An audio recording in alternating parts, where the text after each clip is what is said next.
Let's continue exploring the universe within art and the art within mini-games. I'm your host, OmLedu, and for this episode, we're going to be looking at how to build Dripleaf Spleef. This design will include a simultaneous drop for up to 8 players, and for those of you who don't know what Spleef is, it is basically a Minecraft minigame where you try to knock the blocks out from under people's feet so that they fall through the floor. Traditionally, this is played with shovels, but to make it survival friendly, we can use drip leaves and snowballs. That way, it automatically resets, and so you throw snowballs either at people's feet trying to make them fall, or at the players themselves trying to make them fall through a path that you or them created. The last player who manages to stay up on the Dripleaf platform is the winner, and everyone else, as they get eliminated, can quickly run up to the viewing platform to watch the epic battle to its conclusion. And you don't even have to make it this complex. There are a lot of different ways that you can build this that I will be talking about in this video. But since we're using snowballs, we will need a snowball farm. So at the end of the video, I will be going over how to build this automatic snowball farm.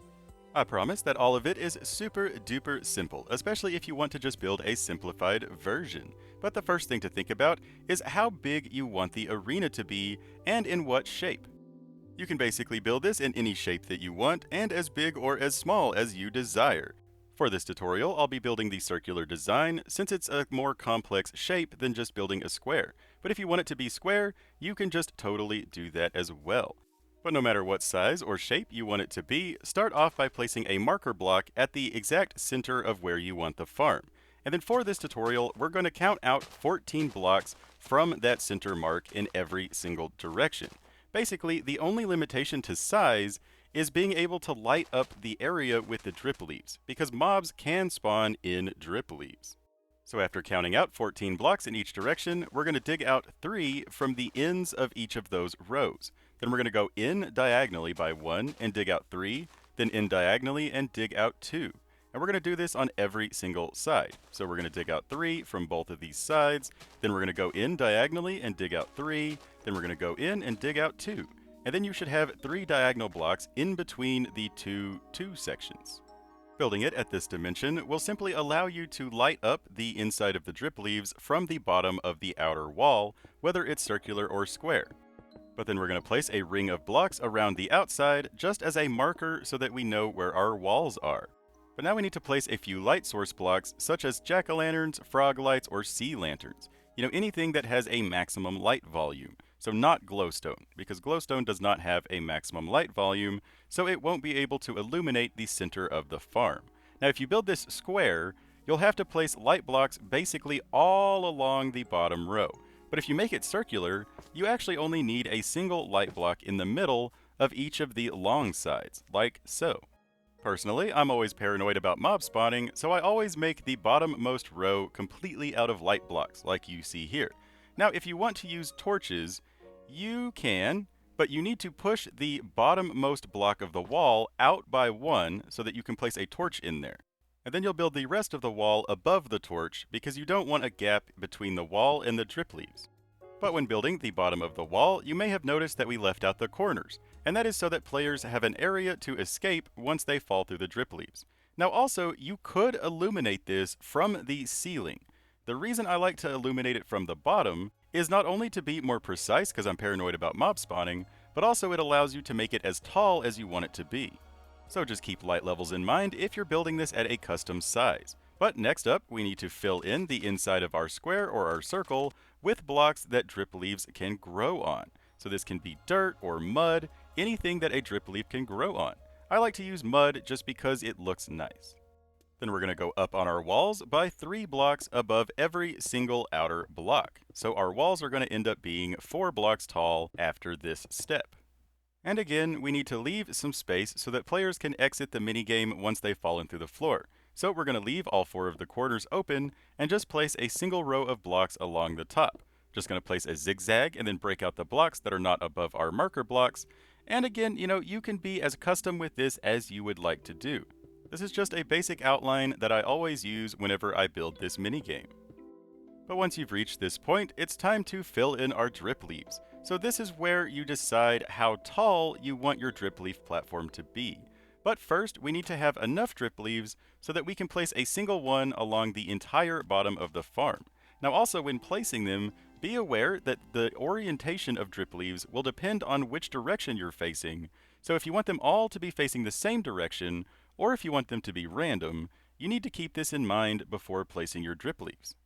Now you don't need to collect all of the drip leaves for the entire farm, you can just collect one and then bone meal it, to get enough drip leaves to cover the entire floor. And I would recommend just kind of doing this as you go. You don't actually want to make more drip leaves than a single layer on the floor because they're actually really hard to place on top of each other. The first time I went to build this, I actually made enough drip leaves to make all of the drip leaves, and then I realized that they're really hard to place on top of each other. So it's actually much easier to just place a single drip leaf and then bone meal it to the height that you desire. So you're going to need a ton of bone meal. I probably should have mentioned that at the beginning of this video, but you're going to need hundreds of bone meal, even for the smallest design, because at the bare minimum, you want the drip leaves to be at least 3 blocks tall, so that players can fall through the floor and still jump around without interacting with the people who are still in the game. Now, I would actually recommend building the drip leaves 4 blocks tall, just to give a little bit of extra room for the players who fall through the floor, to jump and move and escape the farm. But if you want to save on some bone meal, you could totally make them 3 blocks tall, that is fine. Now, you could also make them extremely tall, tall enough that players will die whenever they fall through the floor and are eliminated from the game. This will just require more bone meal. But that's also why we wanted to light up the area from the bottom, is just in case you wanted to make it super tall. Now, as for planting your drip leaves, I recommend doing this 1 row at a time. Plant the initial drip leaf, then grow through that row and bone meal them all to the same height. This makes it much easier than if you try to do them all at once. And eventually, you will end up with an entire platform of drip leaves with no gaps or spaces or holes. And now you could totally stop here. All players could just jump on the platform at the same time, run around, until some of them fall through the floor. You technically don't even need walls, you don't even need the drop-in. Those are more just extra things to help quality of life when it comes to playing the game. But really, the hardest part about building this game is planting and bone mealing the drip leaves. Everything else is really simple and straightforward, even the redstone at the top is super duper simple. But if you want to build a viewing platform so that the eliminated players can watch the game, we're just going to go up on all of the walls by 3 glass blocks. Or if you don't want a viewing platform, but you do want walls so that players can't cheat, you can use any blocks that you want. And if you made your drip leaves taller than I did in this video, just remember that your viewing platform should be level with the drip leaf platform. But then we're going to go up by 3 more blocks on top of all of the walls, and the topmost block is going to be the ceiling of the game. So whatever you want the ceiling to be made out of, we're going to place that along this topmost row until we totally fill in the entire area. And now if you want lights on the roof, or decorations or any of that stuff, now is the time to put that in there. So it is nice to place a few light source blocks, in the center, because if you don't, the ceiling is going to block out a lot of the light, and the light from the bottom isn't going to reach the top of the drip leaf platform, so it might be kind of dark and hard to see, so you want some lights in the ceiling just to help the players see what's going on. And you can always hide those lights later on when you're hiding the redstone. But now let's move on to the drop-in sections. So from the center of each side, we're going to count in 3 from the middle and place a block on the 4th block from the outer edge. And then for the corners, again, we're going to find the center block, then we're going to count in 3 diagonally, and then we're going to place 2 blocks next to that 3rd block. And if you're building this in a square, it doesn't matter as much where the corner drop-ins are. I just wanted to design it to where it's nice and circular or kind of symmetrical. So if you're building this in a square, count in like 7 from the corner and then place your blocks there. That should be about the same place. Really, as long as these are relatively equal distance from each other and relatively equal distance from the sides of the arena, it should be okay no matter what. Again, this is just going to be where players drop into the game, so they just need to be kind of equal distance from each other. But then, next to the 3rd block, we're going to place 2 more blocks diagonally from the first one that we placed, and then we're going to break out the block in between all of those blocks. Now for the corner ones, it doesn't really matter which direction they point, but I like to have them point toward the center, toward the main drop-in, the one that's going to control all of the players dropping in, which will probably be the one at the very front of the game. Because we're going to build a staircase so that the players can get up here, so the main one that controls the drop-in, should be the closest one to that staircase. So once you've got your blocks placed and the middle block popped out, you should end up with something like this. Again, the drop-in holes should all be 3 away from the edge if you're building this in a circle. But if you're building it in a square or in a different pattern, you just make sure that they are, equal distance from each other. But next up, we're going to place a trapdoor above each hole, and we're going to use an iron trapdoor so that the players can't interact with it. But be sure to place the trapdoor on one of the blocks that you placed, not in the ceiling. You want it up on one of these blocks. So we're going to aim at the centermost block of each of these cells, and we're going to place an iron trapdoor while aiming at that block. Aiming at the center block will just make sure that the trapdoor opens up forward rather than off to the side, but it really doesn't matter either way. But now it's time to add the redstone that will open up all of the trapdoors. So go to the cell that's going to be the main player's cell. That will always have a player in it because they need to open the trapdoors for everyone. And we're going to place a block with a button on it next to the center block that we placed. Then we're going to place a repeater with maximum delay going into a note block, and then another repeater on maximum delay going into a second note block. And we're going to continue this pattern until we have 4 note blocks with 4 repeaters set to maximum delay. This just gives the players an audio cue of when the match is about to start so that they aren't taken by surprise by the drop-in. But then we're going to place a repeater coming out of the final note block with no delay. And then we're just going to run redstone dust over to one of the blocks on each one of these cells. So we're going to run it to the middle block on those, then we're going to run it to the middle block on these corner ones from that redstone line. And now if you build it just following along with this tutorial, you won't need any repeaters or anything like that. The signal will be strong enough to activate all of the trap doors. But it's always good just to test it. Just poke the button and make sure that all of the trap doors will open. Now if you built this at a different size, where the trapdoors are not opening when you press the button, all you have to do is add a repeater in the redstone line to refresh the signal, like so. Now you also want all of the trapdoors to open at the exact same time, so you will want to add a repeater to every single line. But we're going to add another line going to that far one, and then a final line going back to the main player's cell. So we're going to place dust next to that center block, then a dust coming off of that, then just connect this line to the other lines. And again, if the trapdoors are not activating, simply add a repeater to all 4 of these lines. Because again, you want all of the trapdoors to have the exact same delay, that way they all open at the exact same time. So you'll end up with something like this if you need a stronger signal. But if you followed along this tutorial, you won't need these 4 repeaters. The signal will be strong enough to activate all of the trap doors. Now all that's left is to test it one last time and make sure that all of the trap doors open, and then we can hide the redstone. But first, for this 4th note block, I would poke it a few times so that it's a higher octave, or replace it with a bell. That way it's like, 1, 2, 3, go, kind of thing. Rather than it just being like 1, 2, 3, 4. You want that last one to be like, okay, the game has started. But now it's time to hide the redstone. So you don't want any blocks or slabs above the note blocks, but I would recommend using slabs to cover up the dust. That way, the main player can still easily see if everyone is in their cell ready to start the game. If you used full blocks to cover up the redstone, the main cell would have trouble seeing if everyone's ready, which wouldn't necessarily be a problem. You could always use the chat bar to ensure that everyone's ready to start the game. Just using slabs to keep it short still allows the main player to make sure that everyone is in their cell ready to go. But basically, you just need slabs over all of the dust, and then after that, the decorations are totally up to you. You could surround these in blocks, you could surround these in more slabs, or you could just surround it in stairs. This would be the most minimalistic way to hide the redstone, is just simply lining up stairs next to the slabs so that you end up with something like this. It's how you hide it or how you decorate it is totally up to you. Like on this design, we used more full blocks and additional slabs when we didn't need to, just to create a funky pattern. But the final thing I like to do to the drop-in sections is add a couple of pieces of glass around each of the cells.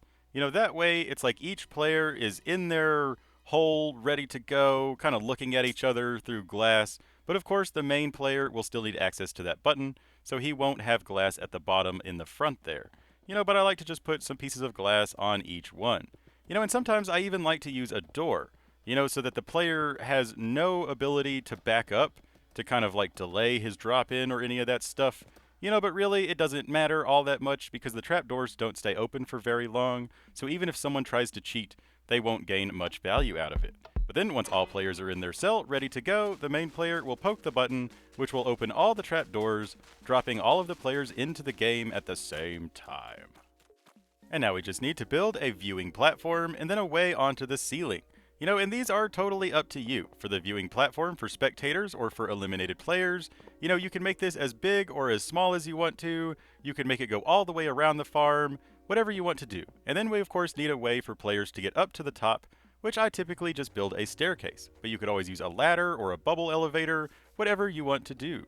But we also want to keep mobs away from this game, so we want to build a fence or a wall or a building or something to make sure that, creepers don't wander into the game. Because that would be horrible if a creeper blew up all of your drip leaves and made you replant and rebone meal them. So a lot of times I'll build like a building around this so that all the players go through a door to then access the staircase. But really it's totally up to you when it comes to the decoration and the details. You can follow by my examples, or you can just figure some stuff out for yourself. I would recommend just going nuts, and trying different things until you find a decoration or a style that you enjoy. But now all that's left is to build the Snowball Farm. Now this thing is super duper easy, but I actually learned that snow golems don't produce snow in mushroom biomes, so we actually have to come over here to show you how this farm works. At the flick of a lever, it will produce tons and tons and tons of snowballs. And best of all, it's super cheap and easy to build. This is all the stuff that you will need to build this. Now the iron blocks and the glass and the redstone dust are not in exact quantities, but everything else is. You will just need like 10 dust, a handful of blocks, and like 8 glass or something like that.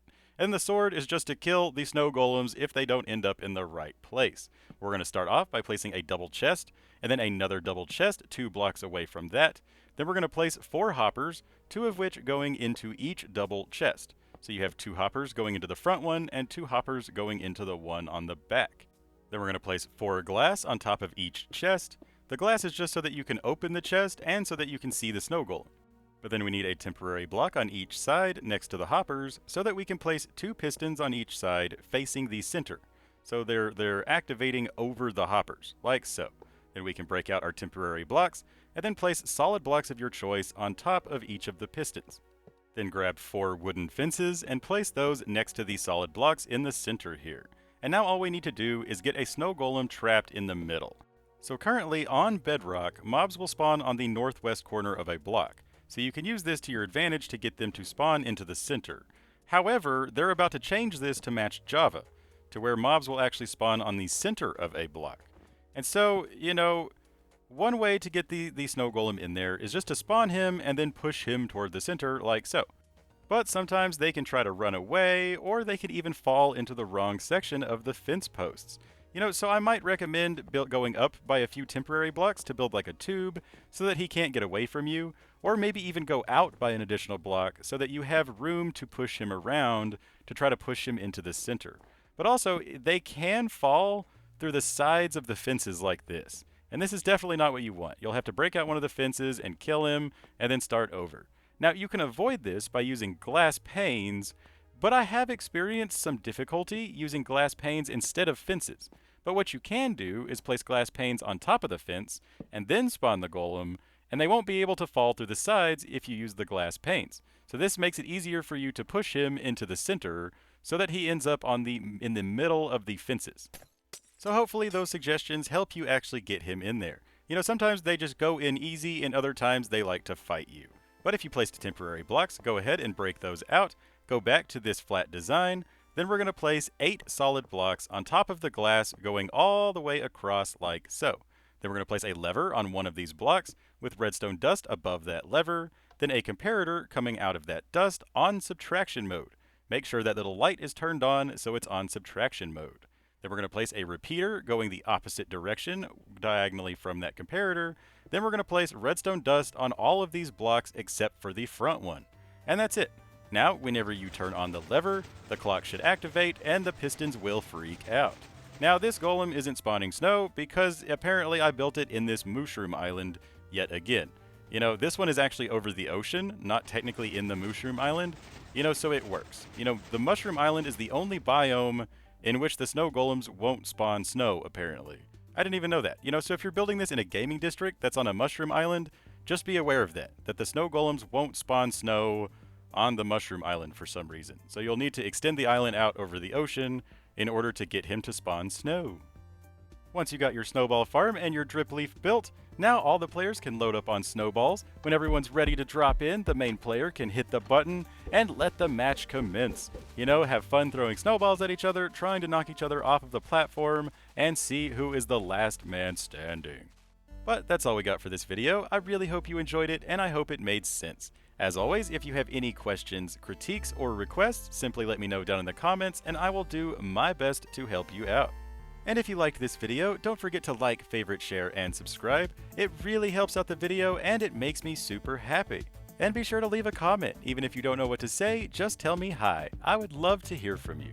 And I hope to see you again soon. But until then, I've been your host, OmLedu, hopefully teaching you a build trick or two. And reminding you, as always, don't forget to have fun. Bye-bye.